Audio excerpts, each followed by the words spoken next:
Optical instrument का ही next topic लेकर आया हूँ।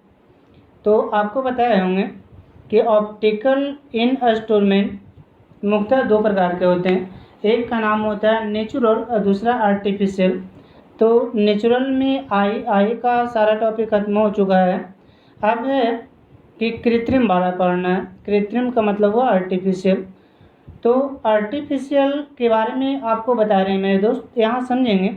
कहता है कृत्रिम प्रकाशीय यंत्र किसे कहते हैं। तो कृत्रिम प्रकाशीय यंत्र का डेफिनेशन होता है दोस्त कि जो मानव के सहारे बनाया गया हो। इससे पिछले वीडियो में भी ये बताए थे कि कृत्रिम प्रकाशीय यंत्र जो मानव के सहारे बनाया गया हो उसे कृत्रिम प्रकाशीय यंत्र कहते हैं। यहाँ पर देख रहे होंगे यह मुख्यतः दो प्रकार के होते हैं। एक का नाम होता है सूक्ष्मदर्शी माइक्रोस्कोप और दूसरा का नाम होता है दूरदर्शी टेलीस्कोप। Microscope and telescope. तो एक कृत्रिम में अब इसका भी अलग अलग पार्ट्स है, सबके बारे में हम बताएंगे। फिलहाल हम समझेंगे माइक्रोस्कोप के बारे में। माइक्रोस्कोप किसे कहते हैं इसके बारे में समझेंगे मेरे दोस्त। तो माइक्रोस्कोप का डेफिनेशन होता है कि जिसके सहारे छोटी वस्तुओं को देखी जाए। जैसा कि यहाँ पर आप देख रहे होंगे दोस्तों, माइक्रोस्कोप का डेफिनेशन आपको लेकर चलते हैं। माइक्रोस्कोप लिखा हुआ है यानी वैसा प्रकाशीय यंत्र जिसके सहारे छोटी वस्तुओं को देखी जाती है। अब रही बात छोटी वस्तुओं को देखने की, तो हमारी आँखों की उतनी ज़्यादा कैपेसिटी नहीं है कि वह छोटा छोटा वस्तु को भी देख ले। जैसे चावल का दाना है वह दिखता है, या सरसों का दाना है वह तो दिखता है, लेकिन इससे भी यदि छोटी सी दाना, बहुत छोटी सी यदि दाना रख दें तो वह नहीं दिखाई देगा। या मान लें पेपर में लिखा हुआ लेटर है, वह तो हम आँख के पास में लाते हैं, जैसे 25 सेंटीमीटर पर लाते हैं तो उसे तो पढ़ लेते हैं, लेकिन वहीं पेपर को आप गौर करें दूर रख कर पढ़ने का, क्या आप पढ़ पाते हैं? नहीं। इसका मतलब है हमें उसे पढ़ने के लिए चाहे तो आँख के पास लाना होगा या तो किसी यंत्र का इस्तेमाल करना होगा। यंत्र का इस्तेमाल करेंगे तो वस्तु का जो फॉन्ट है या लेटर का जो फॉन्ट है वह फॉन्ट को बड़ा कर देगा। इसका रीज़न है वह छोटी वस्तु को बड़ी करती है। तो माइक्रोस्कोप जिसके सारे छोटी वस्तु को देखें। अब छोटी वस्तु का मतलब ये भी नहीं हुआ कि जो आंखों से ना दिख रहा हो।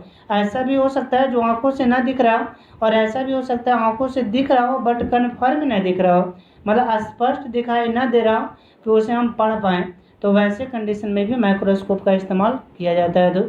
तो माइक्रोस्कोप यानी वैसा प्रकाशन जिसके सारे छोटी वस्तुओं को देखी जाती है उसे माइक्रोस्कोप कहते हैं। अब माइक्रोस्कोप कितने प्रकार के होते हैं? दो प्रकार। यहाँ पर समझेंगे तो माइक्रोस्कोप दो प्रकार के होते हैं। सूक्ष्मदर्शी दो प्रकार के। एक का नाम होता है सिंपल माइक्रोस्कोप। पहला का क्या नाम है? Simple microscope. फर्स्ट का नाम है सिंपल माइक्रोस्कोप। यहाँ पर देखें ए वाला हो गया सिंपल माइक्रोस्कोप, और जो सेकंड का नाम है वह कंपाउंड माइक्रोस्कोप।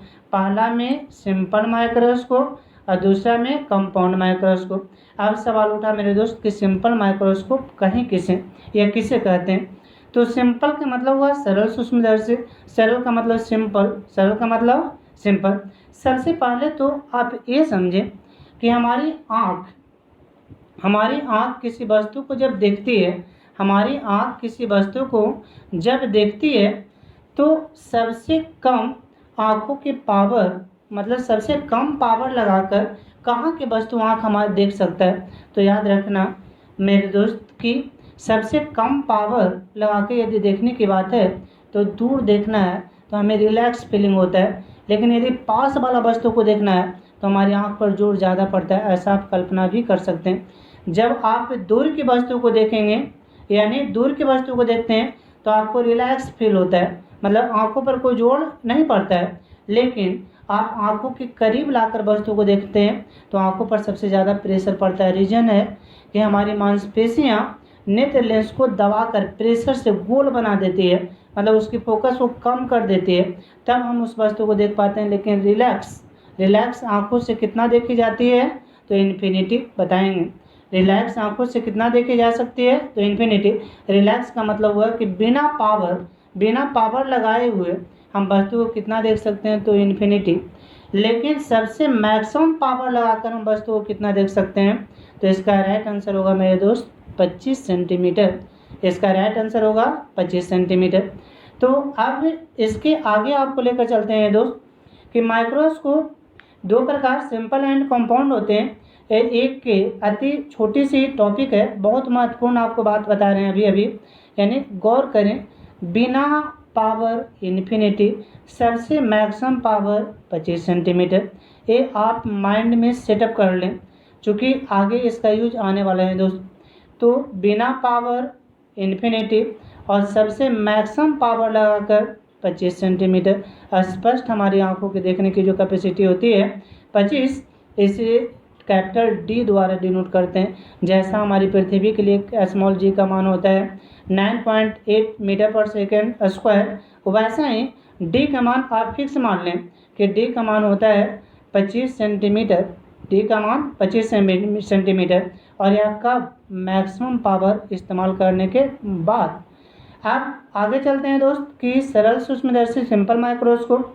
सिंपल माइक्रोस्कोप का परिभाषा होता है कि वैसा प्रकाशन देख रहे होंगे, वो वैसा प्रकाशन जिसके सारे छोटी छोटी वस्तुओं को देखी जाती है, जिसके सारे छोटी छोटी वस्तुओं को देखी जाती है। जैसे वस्तु छोटा है और उस वस्तु को देखने के यदि इस्तेमाल करते हैं तो सिंपल माइक्रोस्कोप का, जैसे आप यदि स्टोन बॉक्स खरीदते होंगे तो स्टोन बॉक्स में एक छोटा सा यंत्र रहता है, जैसे आप 20 डिग्री 30 डिग्री आप अपना ग्राफ के सहारे मतलब यानी कोण बनाए कॉपी पर।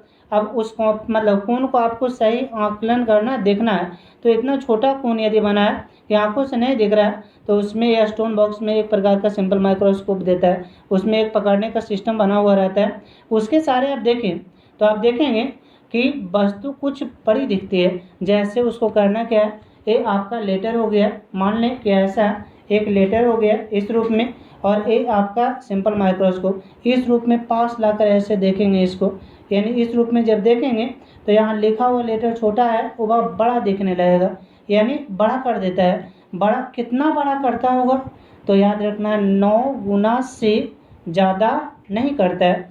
सिंपल माइक्रोस्कोप किसी वस्तु की साइज को मैक्सिमम कितना बढ़ा सकता है, तो 9 गुना। एनसीईआरटी के अनुसार आपको बता रहे हैं मेरे दोस्त, सिंपल माइक्रोस्कोप किसी वस्तु की साइज को कितना बढ़ा सकता है, तो 9 गुना। जैसे 1 सेंटीमीटर का माने वस्तु है, उसको कितना बड़ा मैक्सिमम कर सकता है, तो मैक्सिमम 9 सेंटीमीटर का कर सकता है। यदि कोई कहता है 12 सेंटीमीटर का कर दिया तो ये गलत है। यह किस में हुआ, तो कंपाउंड माइक्रोस्कोप में ऐसा हो सकता है।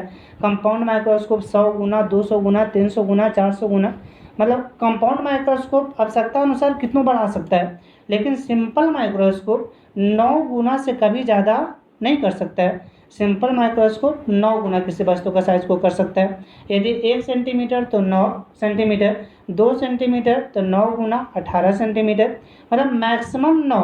आपको 2 गुना भी कर सकता है, 1.5 गुना भी कर सकता है, लेकिन मैक्सिमम 9 गुना करता है। तो ये सिंपल माइक्रोस्कोप के बारे में समझे, सिंपल माइक्रोस्कोप की कहानी।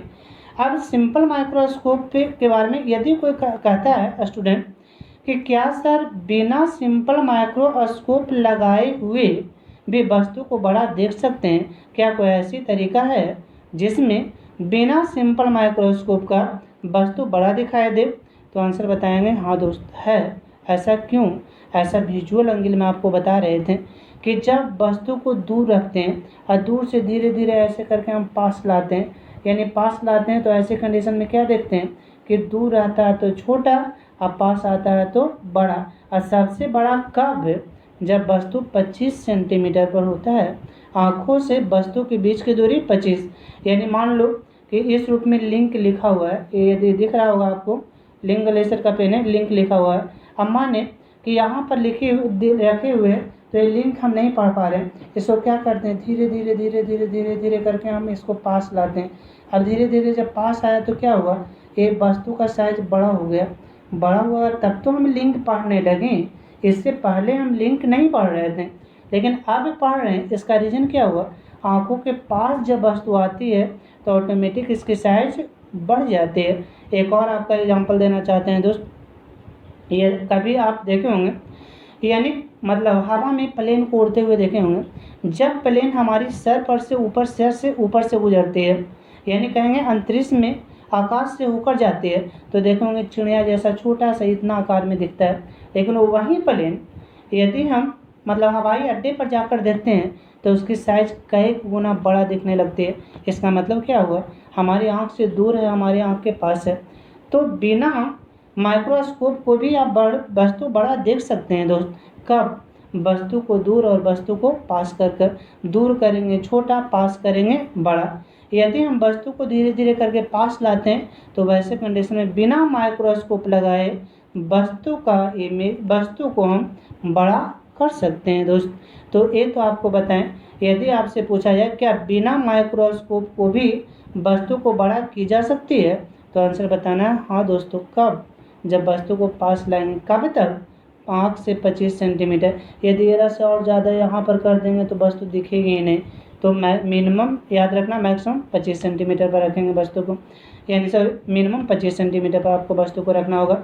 तो इससे आगे चलते हैं दोस्त। यहाँ पर सिंपल माइक्रोस्कोप डेफिनेशन को समझे होंगे कि वह ऐसा प्रकाश है जिसके सारे छोटी वस्तुओं को देखे जाते हैं, इसे सिंपल माइक्रोस्कोप कहते हैं। बनावट, इसे बनाने के लिए क्या करते हैं, तो सिंपल माइक्रोस्कोप बनाने के लिए देखें सरल सूक्ष्मदर्शी बनाने के लिए कम फोकस दूरी वाले उत्तल लेंस का प्रयोग किया जाता है मेरे दोस्त। तो इससे एक क्वेश्चन भी आता है एग्जाम में। क्वेश्चन क्या आता है कि सिंपल माइक्रोस्कोप में किस लेंस का प्रयोग किया जाता है। ऑप्शन आपको आएगा कम फोकस का उत्तल लेंस, अधिक फोकस का उत्तल लेंस, कम फोकस का अवतल लेंस और अधिक फोकस का अवतल लेंस। तो राइट आंसर याद रखना है दोस्त कि कम फोकस कम होगा तब तो हम वस्तु को निकट देखेंगे, और फोकस ज़्यादा होगा तो वस्तु निकट नहीं दिखेगी, वस्तु निकट दिखाई नहीं देगी। तो उस कंडीशन में इसमें कौन सा इस्तेमाल करते हैं, तो यहाँ देख रहे होंगे उत्तल लेंस। कैसा उत्तल लेंस, तो कम फोकस दूरी वाले उत्तल लेंस देख रहे होंगे, यहाँ पर कम फोकस दूरी का उत्तल लेंस का प्रयोग किया जाता है। अब इसको क्या करते हैं, तो वो फ्रेम जैसे देखोगे चश्मा एक क्या है, तो फ्रेम है, उसमें एक लेंस लगा होता है। वो वैसा यहाँ पर देखें एक फ्रेम है, और ये फ्रेम के बीच में ये जो देख रहे हैं यानी एक लेंस लगा हुआ है। कौन लेंस? उत्तल लेंस। ये फ्रेम है, यही फ्रेम में उसको कस देते हैं। इस फ्रेम में क्या करते हैं, कस देते हैं। और जब इसके सहारे थोड़ा सा इमेज को छोटा करना चाह रहे हैं ताकि आपको लेटर स्पष्ट दिखाई दे सके और ऐसे न भी दिखेगी, तो आपका टेलीग्राम पर PDF अवेलेबल है मेरे दोस्त। टेलीग्राम को इंस्टॉल करें, वहाँ पर टारगेट नंबर 1 टारगेट क्लास डालें, वहाँ एक आपका ग्रुप मिल जाएगा, उसमें सारा वीडियो PDF सब अवेलेबल है। आप PDF से भी नोट कॉपी में कर सकते हैं। ऐसे यहाँ पर आपको समझा रहे हैं मेरे दोस्त। तो यहाँ पर देखें आपका डेफिनेशन एक बार फिर, सरल सूक्ष्मदर्शी बनाने के लिए कम फोकस दूरी वाले उत्तल लेंस का प्रयोग किया जाता है। इस लेंस को एक फ्रेम के सहारे कस दी जाती है तथा इसमें एक हैंडल लगा होता है। इसके सहारे ही किसी लेंस को ऊपर या नीचे करके वस्तु को स्पष्ट रूप से देखी जा सकती है।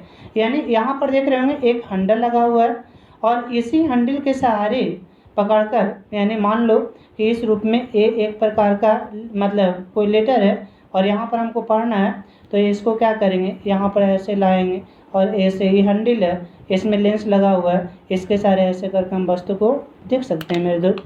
तो इस सिंपल माइक्रोस्कोप का बनावट था। सिंपल माइक्रोस्कोप में आगे चलते हैं क्रियाविधि में क्या कहता है कि एक उत्तल लेंस के प्रकाशीय अक्ष तथा फोकस के बीच में ये भी एक वस्तु रखते हैं। देखें यहाँ पर ए ऑप्टिकल सेंटर, ए फोकस, एक बीच में ये भी एक वस्तु है। तो ये एक प्रकार का वस्तु हो गया। अब इसके बाद आगे चलते हैं। ये भी एक वस्तु रखी जाती है, इसका प्रतिबिंब अपवर्तन के कारण वस्तु के पीछे वस्तु से बड़ा सीधा तथा काल्पनिक बनता है। मतलब सिंपल माइक्रोस्कोप में यहाँ पर देख रहे हैं ये वस्तु था, ये वस्तु का इमेज क्या वस्तु से बड़ा बना रहा है या नहीं बना रहा है, वस्तु से बड़ा कर रहा है। तो ए ओ और ऐसे भी पढ़े थे। जब वस्तु ओ और एफ के बीच रखते हैं तो इसका इमेज बनता है वस्तु के पीछे वस्तु से बड़ा सीधा तथा काल्पनिक बनता है। तो इस रूप में इसका इमेज बन गया। तो अब इसके बाद यहाँ पर यदि आपको चलें तो यहाँ पर देखें, एक बार फिर से समझाना चाहेंगे। यदि आपको हम ग्राफ बना करके दिखाएं तो यहाँ ऐसा आपको हम दिखा सकते हैं। जैसा कि यहाँ पर देखें आपको कैसा सिंपल माइक्रोस्कोप बनता है इसके बारे में बता रहे। मान लो सबसे पहले इस रूप में एक प्रकार का आपको लेंस ले लेना, यानी ऐसा एक प्रकार का लेंस हो गया। अब ये लेंस, ये कौन सा लेंस है? तो उत्तल लेंस है।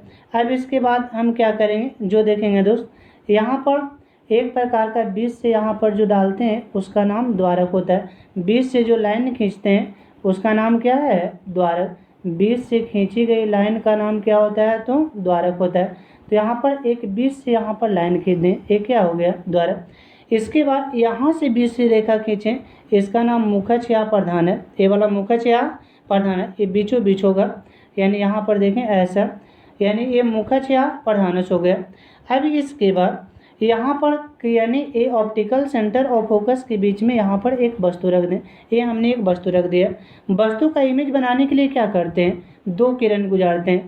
पहला किरण मुखस के समानांतर, पहली किरण मुखस के समानांतर, तो एक किरणें मुखस के समानांतर जा रही है। जो समानांतर किरण गुजरती है वह किरण चल जाती है कहाँ से? फोकस से मेरे दोस्त, वो किरण फोकस से। और दूसरा किरण है, यदि जो किरणें मुखस के समानांतर, वह किरणें कहाँ से? तो फोकस से, तो ये फोकस से चला गया।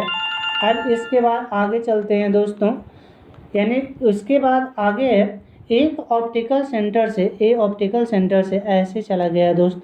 आप बताएं ये दोनों फायरे क्या कभी कट पाएगी? नहीं कटेगी। तो क्या करेंगे, इसको पीछे की ओर ले जाएंगे। तो यहाँ पर देखें, इसको पीछे की ओर लेंगे और इसको भी पीछे की ओर ऐसे लेकर के चल जाएं, यानी ए इसको पीछे की ओर लेंगे। दोनों किरणों को हम यानी पीछे की ओर यहाँ पर ऐसे ले गए, दोनों को पीछे की ओर हम ले गए दोस्त। अब यहाँ पर जब पीछे की ओर ले जाते हैं तो वैसे कंडीशन में आप देख रहे होंगे यहाँ पर इसका इमेज बन गया। ये इसका क्या बना है? इमेज बन गया। तो यहाँ पर ऐसा इमेज, तो ये आपका वस्तु था, ये वस्तु का प्रतिबिंब क्या वस्तु से बड़ा बना? तो वस्तु से बड़ा बन रहा है। अब यहाँ पर आँख रखेंगे, इस बिंदु पर क्या रखी जाती है? तो आँख। यहाँ से देखते हैं तो इस वस्तु का प्रतिबिंब वस्तु के पीछे बड़ा दिखता है। तो ये आपको पिक्चर को बताएं, हालांकि पिक्चर बना हुआ है दोस्त। तो आगे अब चलते हैं, नेक्स्ट पॉइंट को समझते हैं। अब यानी कहता है सूक्ष्मदर्शी का सरल सिंपल माइक्रोस्कोप का आवर्धन मैग्निफिकेशन पावर निकालने के लिए। तो सबसे पहले यहाँ पर लिखें, यानी यहाँ मतलब लिखें जो समझेंगे। यानी सबसे पहले कह रहा है यहाँ पर देखें सिंपल माइक्रोस्कोप का आवर्धन क्षमता, माना कि वस्तु की ऊंचाई h1 और प्रतिबिंब की ऊंचाई h2 है। ये वस्तु की ऊंचाई है और ए वाला क्या है? प्रतिबिंब की ऊंचाई। ये वस्तु की ऊंचाई और ए वाला प्रतिबिंब की ऊंचाई है। वस्तु की ऊंचाई h1, प्रतिबिंब की ऊंचाई h2 है। अब कहता है यदि वस्तु के सहारे आंख पर बना कोण अल्फा और प्रतिबिंब के सहारे आंख पर बना कोण बीटा, तो हमने मैग्निफिकेशन पावर को बताए थे। मैग्निफिकेशन पावर m बराबर होता है बीटा बटा अल्फा। m बराबर बीटा बटा अल्फा। यदि अल्फा बीटा अल्प कोण है, अल्प क्यों मानते हैं? क्योंकि चावल से भी छोटा दाना इसको सारे देखी जाती है। जब छोटी सी वस्तु है तो दर्शन भी कोण भी बनेगा बहुत छोटा बनेगा, और जब बहुत छोटा बनेगा तो उस कंडीशन में tan अल्फा अल्फा के बराबर होता है। तो tan अल्फा अल्फा के बराबर, चाहे तो अल्फा लगा सकते हैं या हटा सकते हैं। तो tan अल्फा अल्फा, तो दोनों में हम tan जोड़ दिए, तो एक में यहाँ पर हो गया m बराबर tan beta by tan alpha. अब इसके बाद आगे चलते हैं, तो यानी अब अल्फा क्या है? तो अल्फा रिलैक्स आंख के सहारे, मतलब बिना यंत्र के सहारे आंख पर बना कोण। और बीटा क्या है?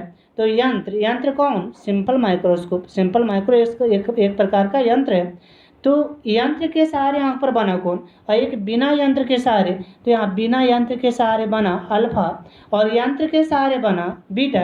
ऐसा मैग्निफिकेशन मतलब पावर में, यानी आपको आवर्धन क्षमता मैग्निफिकेशन पावर इसके पिछले लेक्चर में हम आपको डाले थे, वो वहाँ पर यदि नहीं देखे होंगे तो देख लेंगे, अच्छी तरह से समझ में आएगा। तो आगे चलते हैं दोस्त। तो यहाँ पर tan अल्फा बराबर, तो हम पढ़े होंगे tan थीटा, थीटा के सामने वाला भुजा लंब होता है, तो लंब बटा आधार, लंब की जगह पर ए बी लिख दें और आधार की जगह पर O से लेकर के A तक, O से लेकर के A तक, तो tan अल्फा बराबर ए बी बटा OA। अब यहाँ पर tan अल्फा ए बी, तो ए बी के ए बी रह गया, और यहाँ से देख रहे होंगे कि O से लेके A तक की दूरी D है और ये बायां साइड की दूरी है, तो बायां साइड की दूरी माइनस में होता है, आँख से बायां साइड की दूरी माइनस में, आँख से बायां साइड की दूरी माइनस में होते हैं। तो यहाँ पर देखेंगे कि आई हमारी आँख हो गया और आँख के बाएं साइड का डिस्टेंस है, और बाएं साइड का डिस्टेंस किस में होता है? तो माइनस में होता है, बाएं साइड का डिस्टेंस होता है माइनस में और दाएं साइड का डिस्टेंस होता होगा प्लस में होता है। तो यहाँ पर देखें, आप यहाँ पर देख रहे होंगे माइनस डी रख दिए, तो tan अल्फा का तो मान आ गया। अब tan बीटा कैसे निकला, तो tan बीटा यहाँ पिक्चर देखें, tan बीटा निकालने के लिए ओ ए डैश और बी डैश में लेके चल रहे हैं, ओ ए डैश और बी डैश, ये टोटल कोण कितना है, बीटा है, तो tan बीटा लंब, तो लंब की जगह पर तो होगा ए डैश बी डैश। अब बटा आधार, तो आधार ओ से लेकर के कहाँ तक, ए डैश तक, ओ से लेके कहाँ तक, ए डैश तक, तब ओ ए डैश हो जाएगा, ओ ए डैश होगा। तो यहाँ पर देखें वहीं लिखें, यहाँ लिख रहे हैं tan बीटा करने गए, यहाँ पर देखें tan बीटा यहाँ पर, तो tan अल्फा हो गया, मतलब इतना आया, tan अल्फा का मान ये आ गया, tan बीटा ये आ गया। अब क्या किए, समीकरण 1 में tan अल्फा और tan बीटा का मान रख दिए दोस्त, तो इतना आ जाएगा, यानी अल्फा और बीटा का मान रखें तो यहाँ d से d कैंसिल हो गया, तो बचा ए बी ए डैश बटा बी डैश बटा ए बी। अब यहाँ पर देखें ए डैश बी डैश H2 के बराबर और ए बी क्या है, H1 के बराबर, ए बी H1 के बराबर और ए डैश बी डैश H2 के बराबर। तो यहाँ पर देखें आ गया मेरा दोस्त, यानी यहाँ से अब आगे चलते हैं, यानी यहाँ पर लेकर के, यानी m बराबर इतना आ गया, अतः m बराबर H2 बटा H1, ये आपका प्रूव हो गया। ऐसे भी पढ़े हैं कि प्रतिबिंब की ऊंचाई तथा वस्तु की ऊंचाई के अनुपात को आवर्धन कहते हैं, m बराबर H2 बटा H1, लेकिन हमें मैग्नीफिकेशन पावर निकालना था। तो आगे अब देखते हैं मेरे दोस्त, यानी अब त्रिभुज चलना है क्या, ओ ए डैश बी डैश, ओ ए डैश बी डैश और ओ ए बी, यहाँ पिक्चर देख रहे होंगे, ओ ए डैश बी डैश, ये दोनों में कोण उभयनिष्ठ है, तो वो कोण तो बराबर, और दूसरा नंबर में यानी एक कोण बराबर, और यहाँ पर देखें यानी ए ओ ए डैश और बी डैश है दोनों में, तो यहाँ पर एक कोण बराबर अब भुजा, यहाँ पर देखेंगे यानी जिसमें एक कोण यहाँ पर बराबर यहाँ से उभयनिष्ठ, और दूसरा कोण यहाँ पर देखें ये 90 डिग्री, तो यहाँ पर भी एक कोण कितना 90 डिग्री।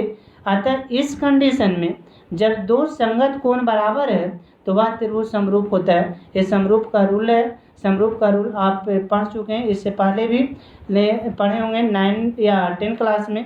समरूप करना था तो ए कोण ओ बराबर ओ और ए बराबर ए डैश, क्योंकि 90 डिग्री है, तो ये समरूप लिखने का दो गो स्टार्ट में, तब ओ ए डैश बटा ओ ए, यहाँ स्टार्ट में दो गो लास्ट, तो दो गो लास्ट में लिखेंगे। अब इस प्रकार से यहाँ लास्ट वाला को छोड़ दें, इतना बच गया मेरे दोस्त। अब यहाँ से देखेंगे कि ओ ए डैश, यहाँ ओ ए डैश किसके बराबर, डी के बराबर, तो यहाँ पर देखेंगे दोस्त माइनस डी, बाएं साइड में माइनस में। अब यहाँ पर ओ ए, तब ओ ए किसके बराबर, तो ओ से लेके ए -1, तो -1 रख दें, ए वाला वो वैसा ही छोड़ दें। तो अब इसके बाद डी बटा एक्स, डी बट माइनस माइनस कैंसिल, तो डी बटा ए, तो ए डैश बी डैश बटा A B, A dash B dash बटा ए बी। अब डी बटा ए डैश बी डैश किसके बराबर, H2 के बराबर, और ए बी किसके बराबर, H1, ये इक्वेशन थर्ड हो गया। अब समीकरण 2 और 3 से, तो m बराबर वहाँ पर 2 में देख लेंगे, यहाँ 2 में था m बराबर H2 बटा H1, और 3 में देखें d बटा x बराबर H2 बटा H1। अब H2 बटा H1 दोनों बराबर है, तो यदि राइट बराबर तो लेफ्ट बराबर, तो लेफ्ट बराबर m बराबर d बटा x हो गया, d बटा x, इसे इक्वेशन 4। अब ये सिंपल माइक्रोस्कोप का नॉर्मल फार्मूला आ गया, सिंपल माइक्रोस्कोप का नॉर्मल फार्मूला। अब यहाँ पर आपको दो कंडीशन लेना होगा, जब अंतिम प्रतिबिंब मैक्सिमम आवर्धन और न्यूनतम आवर्धन, मैक्सिमम मैग्नीफिकेशन पावर एंड न्यूनतम मैग्नीफिकेशन पावर, दो वो केस यहाँ से चलेगी स्टार्ट। यदि मैक्सिमम कहता है तो मैक्सिमम अभी बताएं कि मैक्सिमम यानी सबसे बड़ा कब बनता है, जब वस्तु को हम स्पर्श दृष्टि की न्यूनतम दूरी पर रखते हैं, और छोटा कब बनता है, जब अनंत पर होता है। तो दोनों कंडीशन में लेकर चलेंगे, मैक्सिमम एंड न्यूनतम। तो मैक्सिमम के लिए यहाँ पर देखें लिखा हुआ है, जब अंतिम प्रतिबिंब स्पर्श दृष्टि की न्यूनतम दूरी पर बनती है या महत्तम आवर्धन क्षमता आपसे पूछा जाए, तो महत्तम आवर्धन क्षमता यदि पूछा जाए तो जो फार्मूला हम अभी ला रहे हैं यह फार्मूला आप अप्लाई करेंगे। तो यहाँ पर देखें यानी फिर lens formula 1/v minus 1/u बराबर 1/a। अब नेत्रिका आई लेंस के लिए ई का इस्तेमाल करेंगे, एपी, जैसे एफ की जगह पर एपी रखेंगे, यू की जगह पर यू रखेंगे, डी के भी तो भी की जगह पर डी रखेंगे, चूँकि डी पर इमेज बन रहा था। तो डी पर जब इमेज बनेगा तो सबसे बड़ा से बड़ा इमेज बनेगा, और हमें बड़ा ही करना है, छोटा को बड़ा करना है। तो छोटा को बड़ा करने के लिए कहाँ ले जाएंगे, तो डी पर ले जाएंगे। तो आप देखें 1/b, बी के जगह पर माइनस डी, अब माइनस माइनस प्लस, बाएं साइड में सब माइनस में होगा, यानी सिंपल माइक्रोस्कोप से कभी वस्तु उल्टा नहीं दिखती है, यानी सीधा ही वस्तु दिखता है। इसका मतलब दोनों माइनस में होगा, यू भी और भी सीधा के लिए। तो इतना हो गया। अब यहाँ पर ए पी, यानी सब क्या करें, दोनों साइड में डी से गुना कर दें। यहाँ डी बटा ए पी, डी बटा डी, डी बटा दोनों साइड में डी से गुना कर रहे हैं, यहाँ डी बटा ए पी हो गया। यहाँ F2 है जो FE होगा। अब देखें आगे चलते हैं, तो डी से डी कैंसिल हो गया तो 1 बच जाएगा, डी से डी कैंसिल तो 1 बच जाएगा। इधर माइनस में तो मतलब इधर माइनस में तो इधर आएगा तो +1 हो जाएगा। और यहाँ डी बटा ए पी ऑलरेडी है, और डी बटा एक्स यहाँ पर डी बटा एक्स लिख दें। आप ऊपर में देखे होंगे कि डी बटा एक्स किसके बराबर है, एम के बराबर। अभी अभी हमने सिद्ध किए थे नॉर्मल फार्मूला, एम डी बटा एक्स किसके बराबर, तो एम के बराबर। तो एम बराबर 1 प्लस डी बटा ए पी। रिलैक्स होकर इसे समझेंगे तो जब तक शांत और ध्यानपूर्वक इसे नहीं, शांत होकर और ध्यानपूर्वक नहीं देखेंगे आपको समझ में नहीं आएगा। तो इसे नॉर्मल होकर आपको देखना है और इसके बारे में समझना भी है। तो अब जल्दी जल्दी आपको बता देते हैं, लेक्चर ज़्यादा लंबा हो रहा है। तो आगे चलेंगे दोस्त, यहाँ पर m बराबर इतना आ गया एक का मैक्सिमम के लिए। अब न्यूनतम के लिए चलते हैं। जब अंतिम प्रतिबिंब अनंत पर बनता है, ये न्यूनतम हो गया, तो अनंत के लिए v बराबर इन्फिनिटी हो गया। v बराबर इन्फिनिटी, v के जगह पर इन्फिनिटी पुट कर दो, और यहाँ 1/x हो गया। तो 1/x बराबर कितना हो जाएगा, तो 1/x बराबर 1/f, यहाँ f होना चाहिए था F2 की जगह पर। इसके बाद x बराबर f। अब वहाँ पर समीकरण देखेंगे, यहाँ पर ये जो है यानी इसे समीकरण 4 माने, वहाँ x की जगह पर वैल्यू पुट कर दो, x की जगह पर वैल्यू पुट करना है। तो यहाँ पर देखें x की जगह पर वैल्यू पुट करते हैं, तो यहाँ पर देखे होंगे समीकरण 4 में x का मान रखेंगे तो m बराबर डी बटा ए पी। तो अभी मतलब जब यानी पढ़ा रहे थे कोणीय आवर्धन, तो वहाँ बताए थे कि इसका मान डी बटा ए पी से लेकर 1 प्लस डी बटा ए पी के बीच होता है। इसका मतलब यही हुआ सबसे ज़्यादा, तो सबसे ज़्यादा 1 प्लस डी बटा ए पी, और सबसे कम तो डी बटा ए पी, एक बीचे में इसका वैल्यू होगा मेरे दोस्त। तो ये आपको रहा, यानी दोनों कंसेप्ट में मैग्नीफिकेशन पावर, आवर्धन क्षमता। तो ये आवर्धन क्षमता के बारे में आपको बताएं, सिंपल माइक्रोस्कोप में बताएं। और सिंपल माइक्रोस्कोप में नली की लंबाई नहीं होती है, नली की लंबाई उसी में होगी जिसमें डबल लेंस होगा, इसमें सिंगल लेंस लगता है, अतः इसमें नहीं होगा। अब आगे इसके बाद चलते हैं। एक बात और याद रखना दो, यानी d बराबर v प्लस ए कब, यहाँ पर देखें इसका पिक्चर आपको समझा रहे हैं, यानी पिक्चर में आए, यानी यदि आँख तो लेंस से दूर है, लेंस से दूर है, तो यहाँ से यहाँ का डिस्टेंस a नाम दे दें, a नाम दे दें। तो यहाँ से तो e वाला d के जगह पर b हो जाएगा, a वाला a हो जाएगा, तो टोटल d हो जाएगा। स्पर्श दर्शन की न्यूनतम दूरी पर ही तो बनाना है, तो d बराबर क्या, तो v प्लस a हो जाएगा। चूँकि a जो डिस्टेंस है यहाँ से ले आँख तक कुछ तो होगा, तो इसको a नाम दे दें, a हो गया, तो ये वाला v हो जाएगा। तो टोटल स्पर्श दृष्टि की न्यूनतम दूरी पर आँख से लेकर के बस यानी इमेज तक का दूरी होना चाहिए, तो d बराबर v प्लस a होगा। तो यहाँ पर वही हमने किए, देख लेंगे। यानी एक बार फिर से आपको दिखाना चाह रहे हैं, d बराबर इतना वैल्यू रख दिए, तो यानी इतना आ गया। ये आपका मैग्नीफिकेशन पावर कब, जब पूछे कहेगा कि आँख और लेंस कुछ दूरी पर है, कितना दूरी, a दूरी पर, तो वैसे अवस्था में m बराबर लगाना है 1 प्लस डी बटा ए पी। एक बात और याद रखना दो, यदि सिंपल माइक्रोस्कोप में यदि आपका न्यूमेरिकल आता है और ऐसा कंडीशन नहीं कहता है कि स्पर्श दृष्टि की न्यूनतम दूरी या अनंत, तो ऐसा कंडीशन में आपको एकदम कन्फर्म याद रखना है कि स्पर्श दृष्टि की न्यूनतम दूरी पर ही बनाना है। यदि कंडीशन कहे या ना कहे, चूँकि स्पर्श दृष्टि के न्यूनतम हम यानी सिंपल माइक्रोस्कोप का इस्तेमाल करते हैं छोटी वस्तु को बड़ा करने के लिए, छोटी वस्तु को बड़ा करने के लिए। अब इसके बाद आगे चलते हैं, तो सिंपल माइक्रोस्कोप का उपयोग क्या है इसके बारे में समझ लेते हैं जल्दी से। यानी सबसे पहले पंक्तों द्वारा हस्तरेखा देखने में, हस्तरेखा का जिससे ज्ञान होता है, तो वह हस्त का रेखा देखने के लिए वह सिंपल माइक्रोस्कोप का इस्तेमाल करते हैं। सिंपल माइक्रोस्कोप के सहारे हस्तरेखा को देखे जा सकते हैं। दूसरा में अमीन द्वारा जमीन की नापी में, अमीन जब जमीन की जब नापी होती है तो बहुत बड़े सा एरिया का छोटा सा मैप में उसको दिखाया हुआ रहता है, और छोटे छोटे लाइनिंग होता है, वह सही से नहीं दिखता है सिंपल आंखों से, तो उसको लिए क्या करते हैं, सिंपल माइक्रोस्कोप को इस्तेमाल करते हैं। या छोटे छोटे अक्षरों को पढ़ने में, जैसे बहुत छोटा छोटा देखे होंगे। जैसे किसी प्रकार का कोई दवा खरीद कर लाते हैं, उसमें जो कॉम्बिनेशन होता है वह बहुत छोटे छोटे लेटर में लिखा हुआ रहता है। यदि हमको नहीं दिख रहा है सिंपल आंखों से, तो उसके लिए सिंपल माइक्रोस्कोप का इस्तेमाल करें। सिंपल माइक्रोस्कोप के सहारे हम आसानी पूर्वक देख सकते हैं मेरे दोस्त। इसके बाद किसी कागज पर लगाए गए थंब, यानी जैसे मान लो कोई थंब अंगूठा लगाता है, ठेप्पा जिसे कहते हैं अंगूठा, तो अंगूठा लगाया और अंगूठे में जो लाइनिंग होता है, पढ़े होंगे या जानते होंगे कि एक आदमी का जो थंब है दूसरे थंब इम्प्रेशन दूसरे आदमी से नहीं मिलता है। तो जो अंगूठा छाप है, अंगूठा लगाता है, अब उसकी लाइन को चेक करने के लिए कि क्या इसी आदमी का थंब है या नहीं, तो सिंपल माइक्रोस्कोप का ही प्रयोग किया जाता है। सिंपल माइक्रोस्कोप में जो लाइनिंग है बड़ी बड़ी हो जाती है और बड़ी बड़ी होता है तो स्पष्ट, जैसे मान लें कि एक थंब आप थंब इम्प्रेशन लगाए हैं और एक और दूसरा आदमी है, तो ये दोनों का चेक करें इससे, तो दोनों का मैच नहीं करेगा। तो यही थंब इम्प्रेशन को चेक करने के लिए सिंपल माइक्रोस्कोप का इस्तेमाल किया जाता है मेरे दोस्त। तो वीडियो थोड़ा सा लंबा हो गया है, लेकिन हम तो कोशिश किए कि जितना शॉर्ट में हो जाए, लेकिन फिर भी इसे अच्छी तरह से आप देखेंगे। ऐसा नहीं कि ज़्यादा टाइम देखेंगे तो गड़बड़ा मत जाइएगा कि नहीं बहुत लंबा वीडियो है इसे क्या देखें। हालांकि आपको हम अपना मतलब तरह से अच्छी तरह से समझाए हैं। और वीडियो को यदि आप देखते हैं तो आपको वीडियो यदि अच्छा लगे, हम सब्सक्राइब करने के लिए नहीं कह रहे हैं, लाइक करने के लिए नहीं कह रहे हैं, लेकिन कमेंट जरूर कीजिएगा कि आपको वीडियो कैसा लगा, क्योंकि यही कमेंट आगे हमें वीडियो बनाने में सहयोग करेगा मेरे दोस्त। तो कमेंट करना अनिवार्य है। तो डेट्स ऑल। जय हिंद, जय भारत।